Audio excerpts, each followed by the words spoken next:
guys, di sini dikatakan kritik PBB langsung dibalas telak oleh Indonesia. Jom kita saksikan video ini bersama-sama.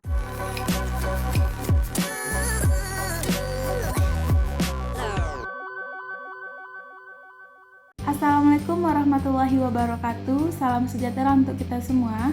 Apa kabar semua? Semoga kita selalu dalam lindungannya dan dimudahkan rezeki. Amin.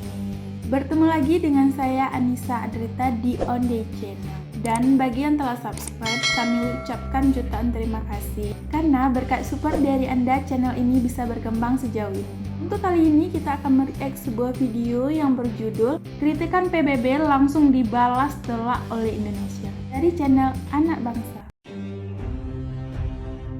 Jangan lupa subscribe Anak Bangsa, oke guys?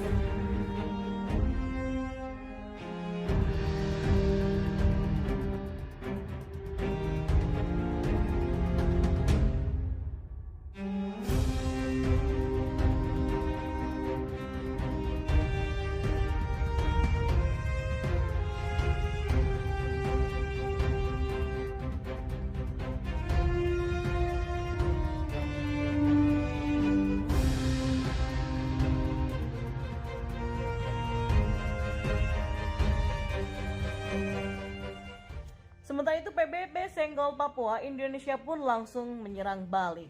Kritikan Sekretaris Jenderal PBB Antonio Guterres soal Papua direspon oleh Indonesia. Ada serangan balik yang dilakukan oleh tim Merah Putih. Menanggapi hal tersebut, pemerintah Indonesia balik melontarkan kritik terhadap PBB. PBB disebut lupa menyoroti kasus pelanggaran HAM di negara-negara maju. Juru bicara Menteri Luar Negeri Teuku Faizasyah mengatakan hampir seluruh dari ke-32 negara yang dilaporkan dalam dokumen itu adalah negara berkembang. Sayangnya laporan tersebut luput menyoroti kejadian pelanggaran HAM di negara-negara maju, misalnya kasus-kasus Islamofobia, rasisme dan diskriminasi maupun ujaran kebencian, kata Faizasyah pada Jumat kemarin. Indonesia katanya mengutuk segala bentuk intimidasi dan kekerasan yang menargetkan para pegiat HAM. Indonesia menegaskan tidak memberikan ruang bagi praktik reprisalsi terhadap aktivis HAM seperti yang dituduhkan, dan segala sesuatu didasarkan pertimbangan pengenaan ketentuan hukum, kata Faizasyah. Sebelumnya Guterres menyebut Indonesia menjadi salah satu dari 45 negara yang melakukan intimidasi dan kekerasan terhadap aktivis hak asasi manusia atau HAM. Laporan Komisi Tinggi Hak Asasi Manusia atau OHCHR PBB sangat menyoroti kasus intimidasi hingga kekerasan terhadap para aktivis yang bekerja sama dengan badan itu terkait hak asasi manusia. Dalam laporan tersebut, Indonesia masuk ke radar negara yang bermasalah dengan HAM. Laporan ini fokus pada dugaan intimidasi terhadap Wenceslaus Fatubun, aktivis dan penasehat soal HAM untuk Dewan Adat Papua. Pada 6 Oktober 2019, Fatubun mendapatkan intimidasi di media sosial Facebook. Ia dan keluarganya dituduh berafiliasi dengan kelompok separatis di Papua. Dan di bulan yang sama, seorang perwira dari Polres Tomohon dan 2 perwira komando daerah militer bertanya soal pekerjaan Fatubun kepada salah satu anggota keluarganya. Lalu pada Februari 2020, Fatubun melaporkan kepada Komnas HAM. Fatubun rutin menyediakan dokumen, kesaksian, dan analisis terkait isu HAM di Papua kepada PBB.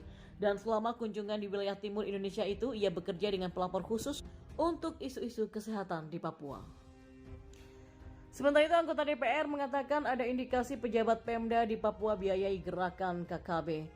Anggota Komisi 1 DPR RI Dev Akbar Syahfikarno Laksono mengatakan ada indikasi pejabat tinggi pemerintah daerah tingkat 1 dan tingkat 2 di Papua ikut membiayai gerakan teroris kelompok kriminal bersenjata atau KKB. Laporan yang masuk di komisi, banyak pejabat tinggi Papua di tingkat 1 dan tingkat 2 membiayai gerakan teroris dengan memberikan senjata, uang, dan mencari pelatih untuk melatih personel, kata Dev dalam diskusi bertajuk Jalan Terjal Pemberantasan KKB di Papua di Kompleks Parlemen Jakarta pada Kamis 23 September kemarin. Dia mengatakan dugaan keterlibatan pejabat tinggi tersebut di belakang penyerangan, perusakan fasilitas umum dan fasilitas sosial itu untuk berbagai kepentingan. Menurut dia, kepentingan tersebut seperti agar tidak mengganggu kebijakan dan kepentingan daerah, serta membakar bangunan untuk dibangun yang baru. Karena itulah Dev meminta Badan Intelijen Negara atau BIN, Polri dan juga TNI untuk memantau dan mengumpulkan data serta bukti dugaan keterlibatan pejabat daerah tersebut. Dan menurut Dev, kalau sudah ditemukan bukti maka harus diproses secara hukum. Dia pun juga meminta BIN, Pusat Pelaporan dan Analisis Transaksi Keuangan atau PPATK, dan Otoritas Jasa Keuangan atau OJK mendeteksi aliran dana yang membiayai aktivis gerakan teroris KKB di Papua. Latihan usai pasukan Harimau Sabada Yuda Kostrad siap terjang OPM.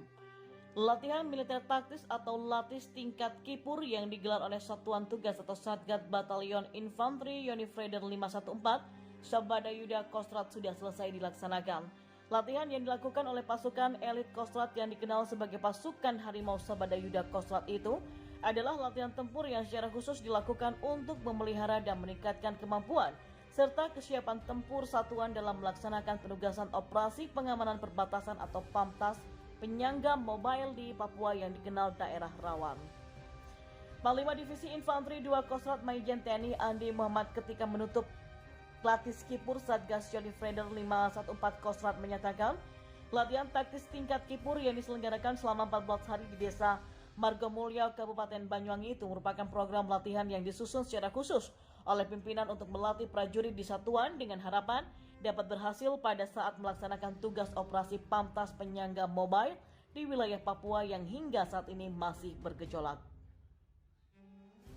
Dengan begitu, lanjut Maijen TNI Andi, materi yang diberikan pun menyesuaikan dengan kebutuhan di daerah operasi, di antaranya materi hukum, intelijen teritorial, tempur dan juga kesehatan lapangan serta beberapa materi pokok yang telah dikaji dari pengalaman tugas sebelumnya yang nantinya akan dihadapi dan diaplikasikan di daerah penugasan. Saya tekankan kepada para pelaku latihan bahwasanya apa yang baru saja kalian terima merupakan bekal untuk tahapan latihan berikutnya. Kalian perlu pedoman bahwa salah satu prinsip latihan adalah berlatih untuk bertempur, kata Pangdiviv 2 Kostrad Maijen TNI Andi Muhammad dalam keterangan resminya pada Jumat kemarin.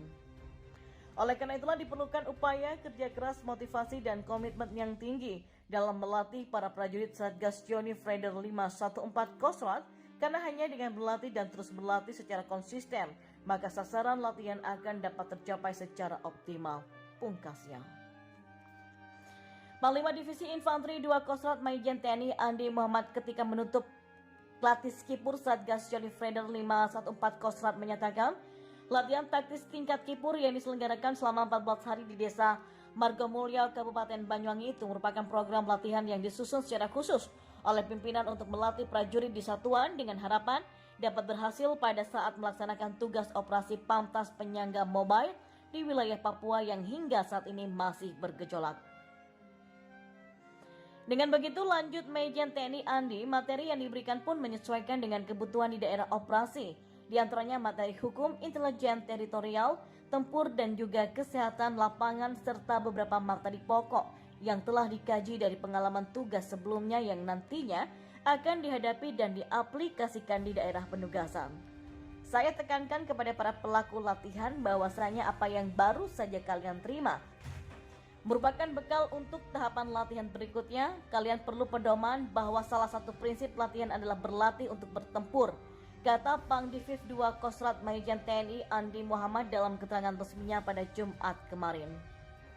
Oleh karena itulah diperlukan upaya kerja keras, motivasi dan komitmen yang tinggi dalam melatih para prajurit Satgas Yonifreder 514 Kostrad.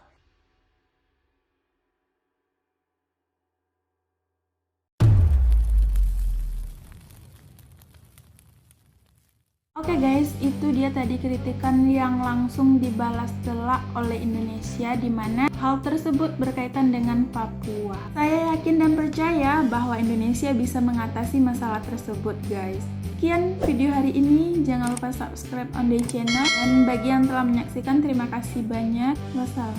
Video apa yang akan kita react selanjutnya? Jangan lupa tulis di kolom komentar.